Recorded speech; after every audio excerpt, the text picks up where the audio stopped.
And that's essentially the state of the world. Not good. Not good. Now, Yeah. I mean, there's lots of reasons explaining it. The arrival of a whole new series of global issues for which the world does not come together to cope with. We've got a resumption of great power rivalry between the United States and China, the United States and Russia. We've got proliferation problems, challenges with places like North Korea and Iran. You've got closer to the United States, the problem of, say, Venezuela. You've got one out of every 100 people in the world maybe is either internally displaced or a refugee. See, I could go on and on. It's a long list. And all of this at a time the United States, and I say this as an American, obviously, someone who cares passionately about my own country, at a time the United States has essentially decided it no longer wants to play its traditional role in the world. So you add up these familiar challenges, these new challenges, you add COVID-19 to it, and the United States that, to use a phrase I once used in a previous book, a reluctant sheriff, now increasingly a retired sheriff. It doesn't make for a good world. I think it's looking like an angry retired sheriff. There's elements of that. And look, we've got our hands full at home. We're divided in many ways as a society. We've seen that regularly in the polls. That old poem by Yeats, which is now a century old, about the center cannot hold. Well, we're seeing the country increasingly moving to both peripheries. And I think there's real questions about the ability of the United States to effectively govern itself. Again, the pandemic will ultimately go, but I think there are structural challenges that we face. How did we get here? Richard, when did it start? I know that in Obama's times, who used the phrase leading from behind? Did Obama sow the seeds for this? Was it some kind of a reaction to Bush administration, the Bush Junior administration? What happened to America? It's a good question, and it's one I ask myself a lot. Look, it's now been, 3 decades since the end of the Cold War. And I think after the end of the Cold War, there was a natural tendency for the United States to relax somewhat. You then had the financial crisis in 2007 and 8, which had implications. You had what historians will judge to be American overreach in Afghanistan and obviously Iraq. You had income inequality grow in this country. You had middle class wages not increase once adjusted for inflation. So you had this combination of a disaffection with foreign policy, this crossed the political divide, and a concern about the state of the nation, if you will, our society and our economy. And I think this was entrained before Mr. Trump. So you saw, as you correctly said, Shekhar, you saw elements of Obama. Obviously, for example, when he didn't react to Syria's use of chemical weapons. But I think Mr. Trump is both a reflection of this tendency, but he's also reinforced it. That he's doubled down or even tripled down on this tendency that already existed. But Mr. Trump would say that I came to power promising that I will pull America out of everything. His idea of making America great again was not to make America great again globally. It was to make America great again as an island. Mm-hmm. There's some truth to your analysis there, well, more than some truth. And I think it was fundamentally flawed on his part. The idea that America can be great as if it were an island is fundamentally at odds with the reality of living in a global world. We've learned the hard way on 9/11 that what begins in Afghanistan doesn't stay in Afghanistan. Right. Now what begins in Wuhan doesn't stay in Wuhan. We learn every day. We see the effects of climate change. What comes from everywhere goes everywhere. So the idea that you could have this America first approach that would ignore developments in the world and that somehow we could thrive, I think is just dead wrong. I always remind people that the Atlantic and Pacific Oceans are not moats. They are easily crossed. So I think the idea that you could have America first be America alone is simply a flawed understanding of the world. But again, it's in the tradition of the United States. We've had other eras of isolationism. Indeed, Shekhar, when you take a step back and you look at the last, what, 70 or so years, 75 years since World War II, that's the exception. What we're the post-World War II era of American leadership in the world, that's actually the exception in American history. Much more familiar is the United States essentially retreating and pulling back from the world. So I will take your argument a step forward in terms of what's happening in our neighborhood. What, if I may add, what starts in South China Sea doesn't stay there, and what starts in Galwan, like Wuhan or in Ladakh, also doesn't stay there. Am I right to say that? Well, look, there's three great debates going on about China right now. And you're raising one of the three debates, which is, what is the nature of Chinese ambition? What is Xi Jinping's definition of success for China in its foreign policy? There's two other debates. One is about China's internal strength and weaknesses, how fragile or brittle is stability in China. And there's obviously a debate in my country, but also in yours, about how to deal with this China. And how confrontational should we be? What's the right diplomacy and so forth? So that's what's going on. But clearly, China has become much more assertive. We see it in the South China Sea, the attack on the Vietnamese fishing boat. We see what its rhetoric against Taiwan, and increasingly the aircraft entries into Taiwanese airspace, as I understand it. What happened, obviously, with India. We see the crackdown in Hong Kong. So this is a China that seems to care less for what the world thinks of it in some ways, is more willing to be assertive. To what extent that is an attempt to substitute nationalism for economic growth as a source of legitimacy for the Communist Party, I don't know, but that's a possibility. It could also be that China sees opportunity for if the United States is perhaps prepared to do less, if our alliances are not as robust as they could be. So China may simply be opportunistic here, but there is a pattern. I'm not denying it, of a much more assertive China in the world. We've come a long way since Deng Xiaoping. This is no longer a China that is biding its time and holding back. This is clearly China that's entered a new era. What I don't know yet, and I don't think anybody does, is exactly the full dimensions. So Lee Kuan Yew once said to some of us in a conversation when he'd come to Delhi, he said, Deng Xiaoping said, China shall rise. Hu Jintao said, nobody can stop the rise of China.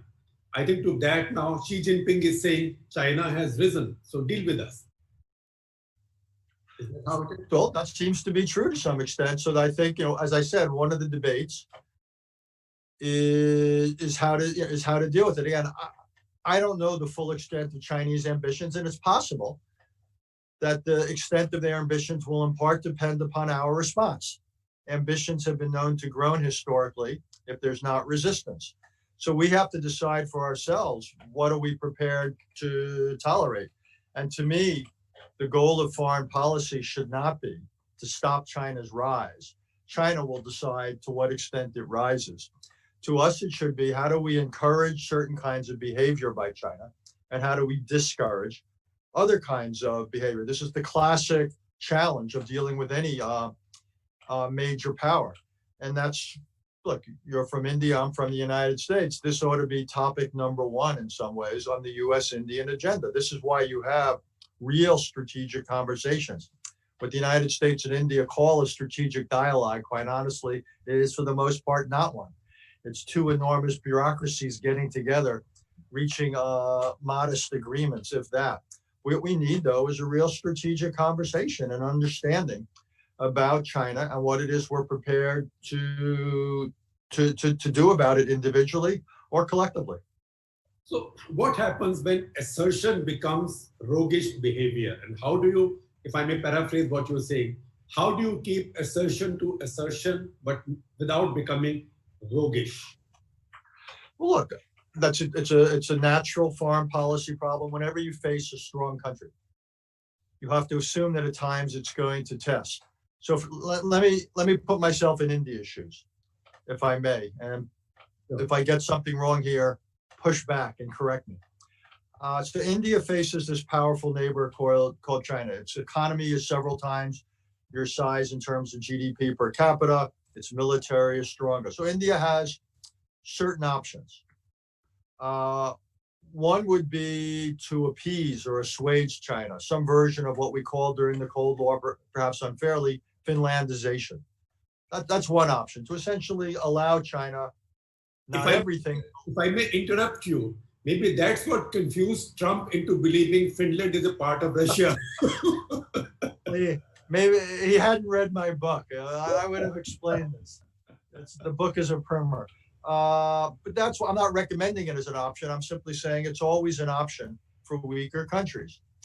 A second option, and it's not mutually exclusive, is for India to simplify, if it can, its strategic environment so it can focus more on China. And that would argue, among other things, for trying to calm your relationship with Pakistan, if possible. A third approach would be to become stronger, more competitive with China. A fourth approach would obviously be to associate yourself closer with others who bring strength to the table, including, but not limited to, the United States, also Japan, Australia, Vietnam, what have you, essentially to find partners. And that's India's strategic challenge for how to deal with China, on the assumption that you can't reach acceptable diplomatic outcomes. Then I think India has a set of strategic choices. I prefer the one where India associates or aligns itself with others. And it's also, to me, that's the basis of the American alliance system in that part of the world. I'm not saying India and the United States need to become quote unquote allies. I don't care a lot about the packaging. I don't care a lot about what we call it. I do care about the degree of strategic cooperation. But also, I think maybe a combination of what you're saying, that India has to also get out of this triangulation. Why must India be fated to have a two-front situation? And peace can only be made between two countries when the stronger country wants it. Well, again, if it's India against China alone, you've got structural disadvantages. I think India has to rethink its strategic orientation. I say, look, if I sound I'm going beyond what I should, I apologize. But I've been working with India, for 3-4 decades. I first went to India in the 70s, wrote my doctoral dissertation on the Indian Ocean. I've been, in various administrations. I've had responsibility for U.S. policy towards South Asia. So, India has always had a degree of keeping all of its options open strategically. It's been, resistant to definitive alignment. And the question for India, and that was true during the Cold War, and it's obviously true in the current environment.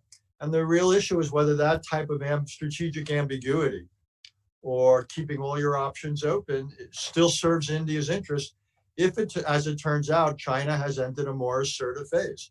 I would think this might be a moment for greater strategic decisiveness on the part of India. That's a good expression, strategic decisiveness. Now, if I may break from my parochial concerns a little bit, and ask you to hold forth on your book. What is it that you're telling us about the state of the world today in this book? Because you've done other books in the past. This is a unique juncture in global history. What are you saying right now? Yeah, this is a very different kind of book for me, in part because the intended audience, and I mean this in the best way, is not necessarily people like yourself. I'd like you to read the book. I'd like you to find the book of value, but you're someone who does this for a living. You're a strategist. That still leaves about 1.3 billion people in India who do not do what you do for a living. And it leaves around 325 million people in my country who don't do what I do for a living. So my goal in this book is to increase understanding about the world. And the reason it's so important, we alluded to it a few minutes ago, is we're living at a moment in history, to borrow on a phrase, or on John Donne, no country is an island. Even island countries are not islands. We're affected by what goes on in the region or the world with these global issues like pandemics, like terror, like proliferation, like climate change, what have you. So what I want people to do is to get a better appreciation of this world we live in, to understand that denying these realities, ignoring them, is simply futile and it's dangerous. We need to wake up to and ultimately address these global challenges. We also cannot address them individually. My argument is not just that globalization is a reality, but that how we respond to it cannot be unilaterally. There's nothing India can do in the world better alone than it can do with partners. There's nothing the United States can do better in the world than it can do with partners. So my argument is for people to understand the nature of the world, to understand the general approach to it needs to be collective, and to become more informed. We're all, look, we're lucky. To use the old cliche, India and the United States are the two greatest democracies. Well, I want people, when they exercise their democratic rights, I want them to do so in an informed way. So when they look to how to vote, I want them to be aware of the big strategic foreign policy questions facing their country's relationship with the world. So I've written this primer, or as the Brits would say, a primer, to basically help individuals get more informed about this world. So whether it's as a voting citizen, or whether it's as a business person, as an investor, making career decisions, making travel decisions, I want people to become better informed about a world that, for better and for worse, as we've learned, will affect their lives in fundamental ways. So don't you think that one ploy that Donald Trump used in his election campaign was based on American people's ignorance about the world or lack of awareness about the world? So to that extent, do you regret not having written this book before Trump was elected? Before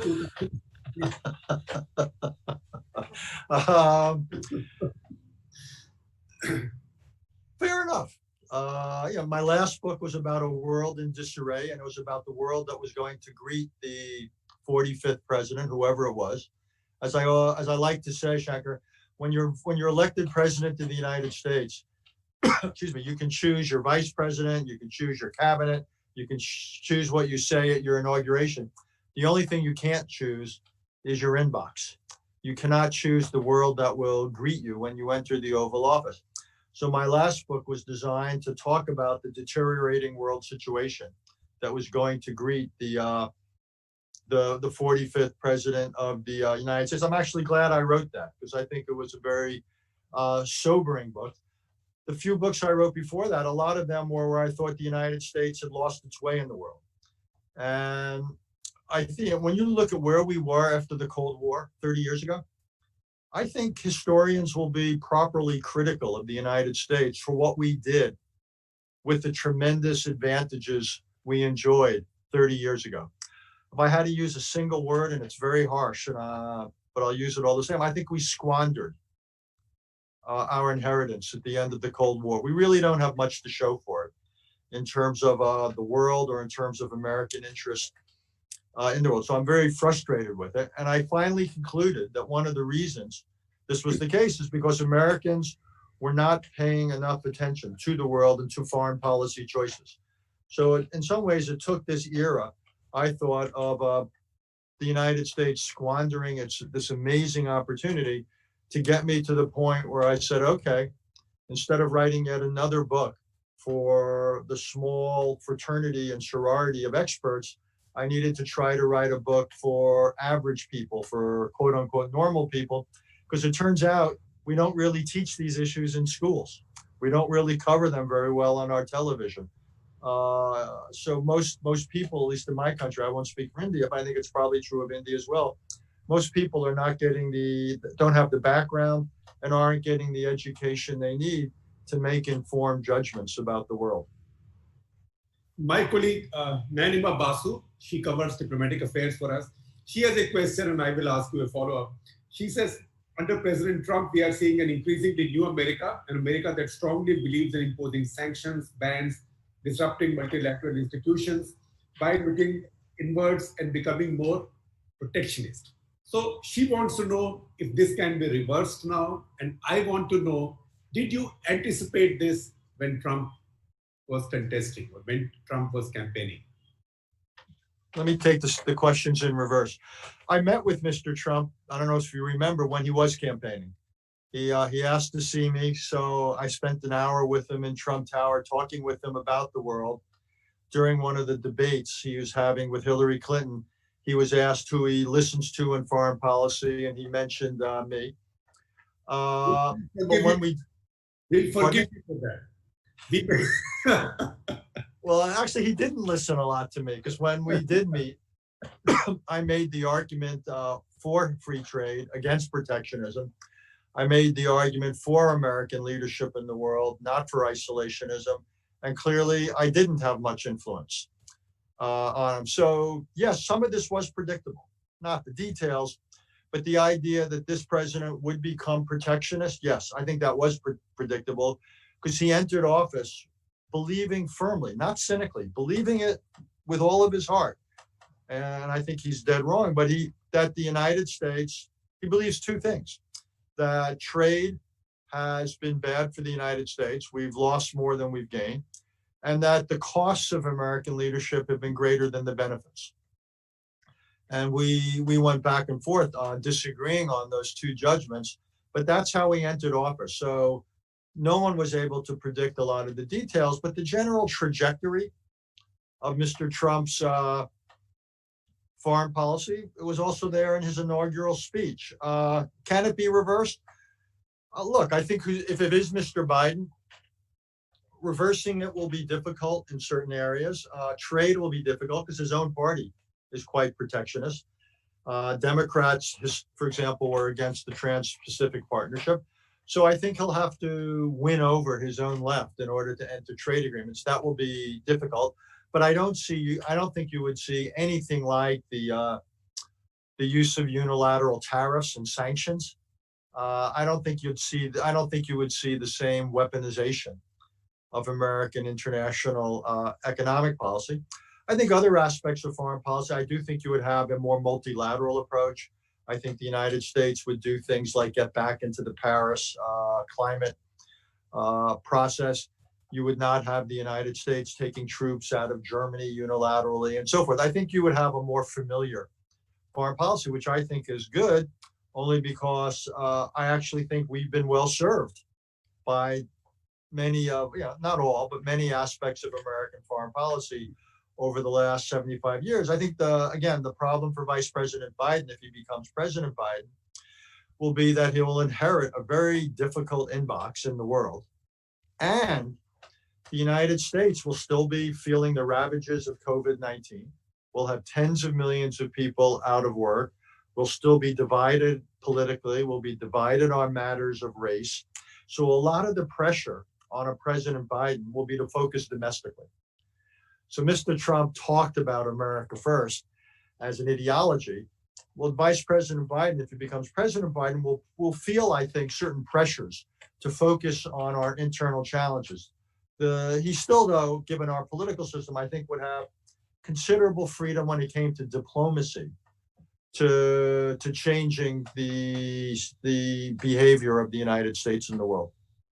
Richard, you're not a man of the left, not by any stretch of imagination. You're not a Democrat. You work with the Republican president. How big a disappointment is Trump for the American right, especially American intellectual right, or American non-nutty right? I understand. Look, Donald Trump is the first president of the modern era. And if you think the modern era begins with President Truman, Truman became president just before the end of World War II in 1945. Trump is the first president going from Truman through Obama who what he agrees with is less than what he disagrees with. He's an outlier. So let's just say that. When it comes to Republicans, there are essentially three schools of Republican foreign policy historically.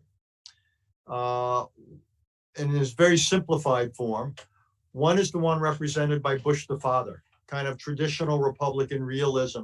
The focus of American foreign policy is to influence the foreign policies of others. We saw that with Eisenhower, elements of it with Ford, Nixon, and so forth. Believed in American leadership, believes in the institutions. Reagan represented a slightly different tendency, and Bush 43 had a little bit more focused on the internal nature of other countries, more emphasis on promoting democracy, human rights. But that was the big debate between the so-called realists like me and the neocons or Reaganites. Trump represents a third school, more like people historically like Pat Buchanan, more like Republicans in the 20s and 30s, a much more isolationist, protectionist, nationalist impulse. And he's the first Republican president in the modern era to enter office with those values. So the question after Trump, and it's an interesting one, whether he wins or loses in November, is what is the future of Republican foreign policy? Does it continue with elements of Trumpism, or does it return to something that looks a little bit familiar, either more like Bush 41 or like some combination of Reagan and Bush 43? Might be some combination of all of the above, but that's a legitimate question. I don't have an answer to it. Ideologically, Trump could be much closer, I suspect, to John Bolton, isn't it? No, the only area he was close to Bolton in was in unilateralism. Right. That both he and Bolton rejected multilateralism, but Bolton was actually what a colleague of mine, Steve Stanovich, called him a maximalist. Bolton wanted to transform the world. Bolton wanted to go to war in many places, wanted regime change in many places. Bolton's foreign policy would be extraordinarily costly in terms of human life, in terms of treasure. It would be wildly ambitious foreign policy. He supported the Iraq War and other such things. That's just the opposite of Trump. Trump wants a foreign policy that costs very little. So again, other than unilateralism and their mistrust of, say, multilateralism and international institutions, they had nothing in common when it came to, or very little in common when it came to actual policy. That's why it was surprising to me that Trump hired Bolton to be national security advisor, because I used to work with Bolton and I knew how different they were on 90% of the issues. They may have overlapped a little bit on Israel and that issue, but on 90% of foreign policy issues, they had a fundamentally different approach to how big American foreign policy should be. Donald Trump, he has in a way promoted isolationism. America first means America looks within. Whether he wins or loses, let's presume that he loses. If he loses, how much of this virus will still sustain? Or will this also go away? Will there be herd immunity against it? Or will there be a herd immunity in favor of it? Well, look, it's a good question, one I ask a lot myself. Mr. Trump will get somewhere between, at a minimum, he'll get what, 45% of the vote. Right. So that shows to me that there's a large body of Americans who are inclined this way. Plus, I know isolationism is one of the strong tendencies in American history. Plus, as I said, whoever becomes president, if it's Joe Biden, he's going to inherit a country still feeling the ravages of disease, unemployment, racism. Plus, in his own party, there's powerful isolationist tendencies. Think about it. And now I lost count. Maybe you remember how many Democratic debates there were. Just say there were 10 or 12 debates over the last year. If foreign policy came up 10% of the time, it's a lot. The energy in the Democratic Party is not about foreign policy. The bias in the Democratic Party among the activists is to reduce America's role in the world and to focus. I mean, in a funny sort of way, it's America first. It's just a very different agenda. Rather than cutting taxes, it might be to increase certain taxes. It's to increase access to healthcare. It's a different relationship between the government and the society and the economy.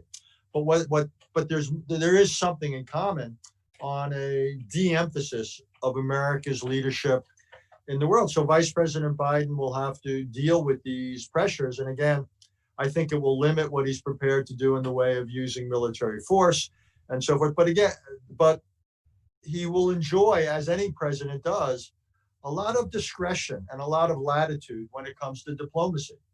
So if he wants to re-enter certain agreements, for example, there's nothing stopping him from improving alliances. And I would think one of the first things he would do, or I would recommend it, if you ever were to ask, would be go improve America's alliances, repair them.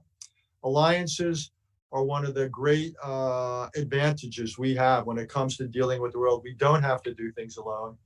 We have all these partners in Europe and in the Asia Pacific. Let's reinvigorate these partnerships.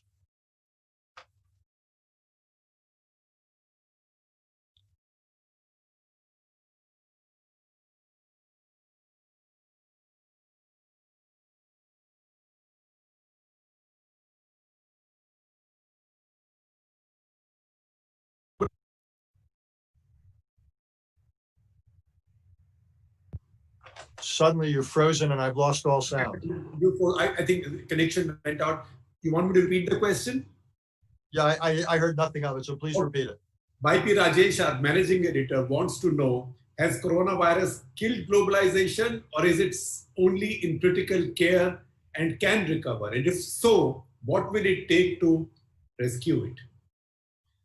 Globalization can't be killed. Globalization is a reality.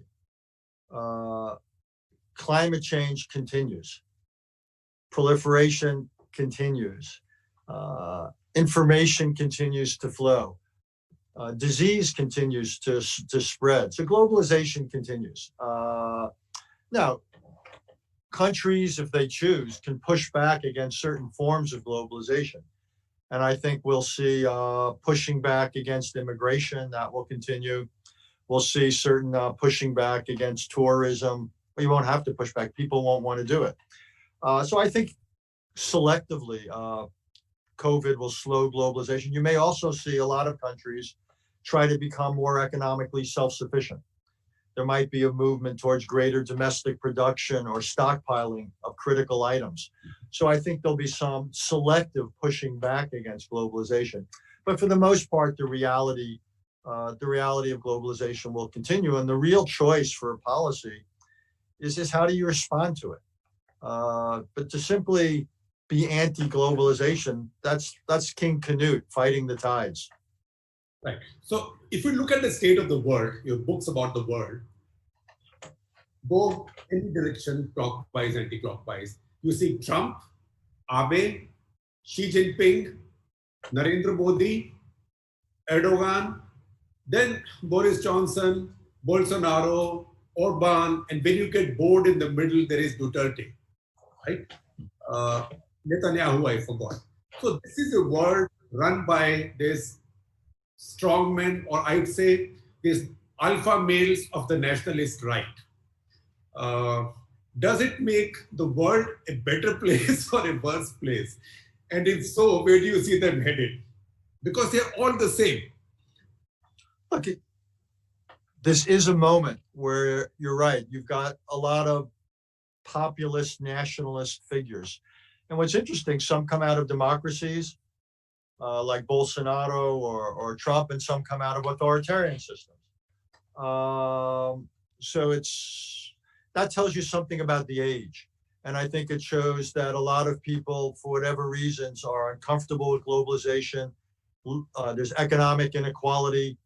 There's tremendous fear, perhaps about culture being overwhelmed.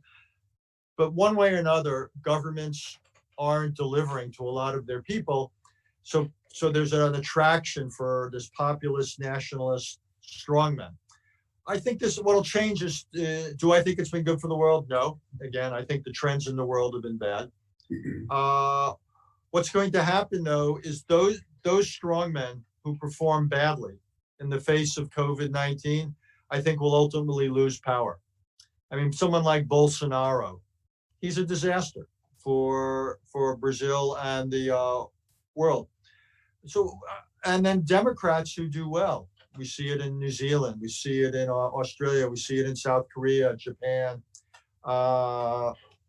Taiwan, Germany, where leaders perform well. I think they get rewarded for it.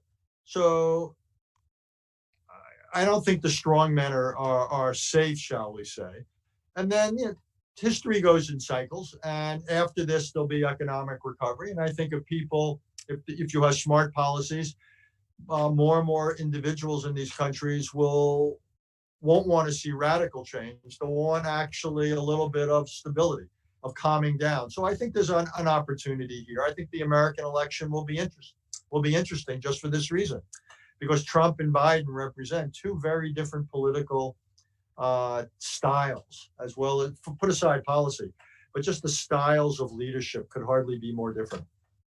So how do we look at American politics now? American politics is everybody's business.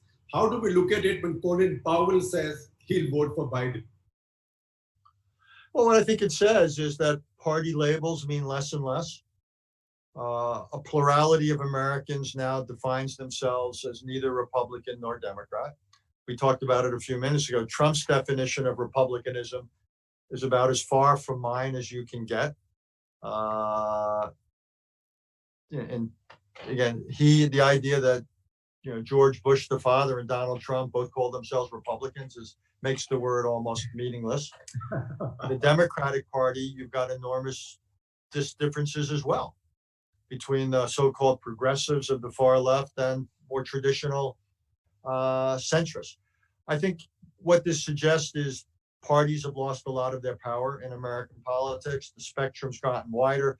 You have independent sources of money. You've got access to media that's increasingly decentralized. American politics are changing in fundamental ways. And the problem is for democracy is that it's having trouble keeping up. And it's really having trouble governing. What makes you electable does not necessarily set the stage for you being able to govern. Govern's about forming coalitions, compromising, building majorities. That works against you if you want to run for office, because people want more purity and they want a degree of ideological definition. So we've got real structural tensions, I think, between electoral politics and governing politics, and we haven't figured that one out. So Democratic progressives, do you think they'll be a strength for Biden, or do you think they'll be a liability for it? Well, I think it's an interesting issue. He's going to have to navigate it for the campaign, because progressives feel more, fervor. And you need the people who supported Senator Sanders and others, Senator Warren, to come out and vote. One of the ways Vice President Biden could lose this election, it would be if a lot of the so-called progressives are not motivated to vote. It clearly sunk Hillary Clinton's candidacy. So one question is, so Vice President Biden, as he runs, needs to make them feel that they have a stake in his winning. So there's that, and then that's the electoral challenge. And then if he wins, he then has the governing challenge, and he has to deal with Congress.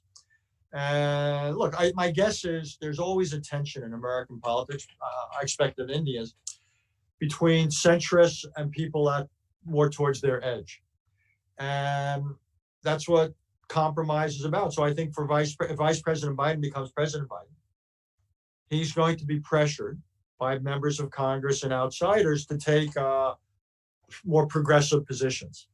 And he's going to constantly be dealing with that tension between satisfying progressives and building coalitions that have majorities. And I think that will be his ability to manage that tension will probably help go a long way towards defining the success of his presidency. My young colleague, Srijan Shukla, he's done more reading than any of us because he's young. He says your new book looks at the history of international system after the 30 years of war in early 17th century. What does that history teach us? Look, I began my book there because that's the point in history where you really had the rise of a world that's recognizable, where individual countries came into existence, where sovereignty became the organizing principle, where the rules were set that essentially you can't change borders by force. If you want peace, you can't interfere in the internal workings of another country. Now, obviously, the last few hundred years, we've seen that principle violated. But to the extent there's been a principle or rules that have led to international order, that's pretty much been it. So, I trace the modern era back to the middle of the 17th century. What's so interesting, Shekhar, about this era, and I'm increasingly thinking about it, is those rules are necessary. We need sovereignty. Otherwise, we have Russia doing what it did to Ukraine, or Saddam Hussein doing what he did to Kuwait, or China possibly doing what it might be doing. So we need sovereignty is important, but it's no longer enough. Think about it. If Brazil wants to destroy the rainforest, okay, that's within its territory, but we all pay the price in terms of climate. Or China, it didn't respond responsibly when a virus broke out in Wuhan. We're all paying an enormous human and economic price. North Korea is developing long-range missiles. That puts us at risk. Terrorists can operate out of anywhere, and we're all at risk. So, India's had to deal, for example, with terrorism out of Pakistan time and time again. So what we need is to me, it's a really tough question. How do we preserve what's best about sovereignty? Because we don't want to have invasions once again or interference become the rule. But how do we also limit sovereignty? So bad things that can affect us all don't go on underneath its protection from within the territory of another. That, to me, is in some ways the way to frame the intellectual challenge of the 21st century when it comes to foreign policy, when it comes to diplomacy and statecraft. And we're not even close. We're not even close to working through that. And that, to me, is a real challenge for the world. So I have 3 questions before I let you go. One, okay. State of the world question.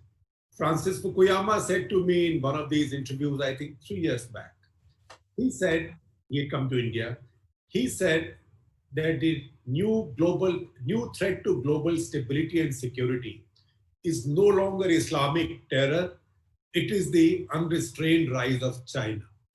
Where are you on that argument? I think that exaggerates. I disagree with that. I'm concerned about the rise of China, but I think 3 things. One is I think China still has big internal challenges: demography, its environment, its political system, its economy. I think people exaggerate some of China's strengths. I'm not sure yet. It's something I'm wrestling with about the limit of Chinese ambitions. I do not see China as necessarily having global ambitions. I don't mean to underestimate the challenge they pose, but I think the jury's out on that. And lastly, I actually think in the 21st century, the biggest challenge in the world is not China. That is a challenge. I think the bigger challenge is global issues. It's pandemics, it's climate change, it's proliferation, it's terrorism. So we could successfully push back against China. We know how to do that. Strong India, strong Japan, strong South Korea, strong Vietnam, strong United States, strong alliances. We know how to push back against China. We don't know how to push back necessarily against pandemics, climate change, proliferation, and all the rest. So I'm worried that a foreign policy or strategy that obsesses on China will miss the larger picture. We've come this far without talking about one great power which should no longer be great power, but refuses to fade away. That's Russia. And punches way above its weight, at least economically. Where do you put Russia in this world? Russia's an anomalous case. On one level, it's still a great power, superpower when it comes to nuclear weapons. It has considerable energy. It has resources. It has obviously conventional military power. What Russia is also a willingness to act. The United States has much more what I call objective power than Russia. But Russia may have a greater readiness to use what power it has. People always say about Putin, and I think it's true, that he inherited a bad hand of cards, but he's played it well. And he's played it well in terms of its foreign policy. He hasn't played it well domestically. Russia is not a great or even medium power economically. It's one-dimensional on energy. I think Putin leaves. When he leaves office, I think Russia potentially faces a crisis in terms of political stability, in terms of its economic future. Putin has a foreign policy legacy, but he has no domestic legacy other than a kleptocracy, other than corruption and consolidation of power and wealth in the hands of a few. So I think the challenge is, how do we deal with Putin's pressures right now? And I think we should, for example, I would favor extending the US-Russia nuclear arms control agreements. I would push back hard against Russia if they interfere in our election again. But in the long run, I don't think Russian strength is a threat, because I don't think the foundations of a modern country are there. You look at the state of the world. You've been a frequent traveler to India. You know the region well. You were also in the middle of action, when the big crisis between 2001-2 happened. Attack on parliament and near war situation and the crisis.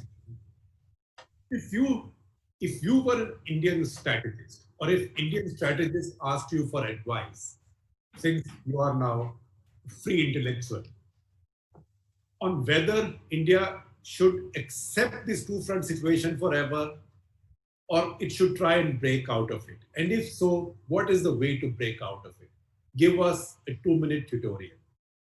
If I were an Indian strategist, I would basically say, I don't want to have a two-front strategic challenge, China and Pakistan. I would, of the two, China is much more dangerous and threatening, much more scale. So if I were India, I would try to, if not resolve, at least manage its relationship with Pakistan. So it could focus more on dealing with China. I would be generous, if anything, generous to a fault with Pakistan, not as a favor to Pakistan, but as a favor to India. And I'd do two other things if I were India, besides trying to improve things with Pakistan to focus with China. One is, I'd make sure that I did not create a problem of internal stability in India. So I would be much wiser in my approach to Indian Muslims. I think India cannot afford creating an instability at home. And then I would rethink strategic non-alignment. And if I were India, I would move closer to the United States and other countries in the Asia-Pacific region. I think India has been strategically on its own for too long, and that was possible in the world of the Cold War. I think it makes decreasing sense in this world. So I would rethink its relations with Pakistan, its internal policy, and its relations with the United States and other powerful outsiders. I actually think this ought to be a moment of real strategic rethinking for India, and ultimately real strategic realignment. Look, last question. Look 1 year ahead, June of 2021. What is the state of the world? What will the world look like? Well, first of all, it'll mainly be familiar. Things don't move that fast for the most part, unless there's some sudden crisis. But I would think we'll still be dealing with pandemic. We'll still be, China's rise, everything we've talked about will still be there. The biggest variable may be my own country. I think it's a very different United States if Donald Trump is reelected than if Joe Biden is elected. And even though I said what I said before, that if Vice President Biden becomes President Biden, he'll still be constrained. That's true. But the United States, the relationship between the United States and the rest of the world would shift considerably. And I think our alliances and so forth would be revived. So I think at the moment, the biggest single variable for the next 12 months in history may be decided this November by the American voter. And Trump, if there is a Trump 2, will Trump 2 be worse than Trump 1? Or look, by and large, when politicians get reelected, they tend to see that as affirmation of what they've been doing. They tend to see it as a mandate.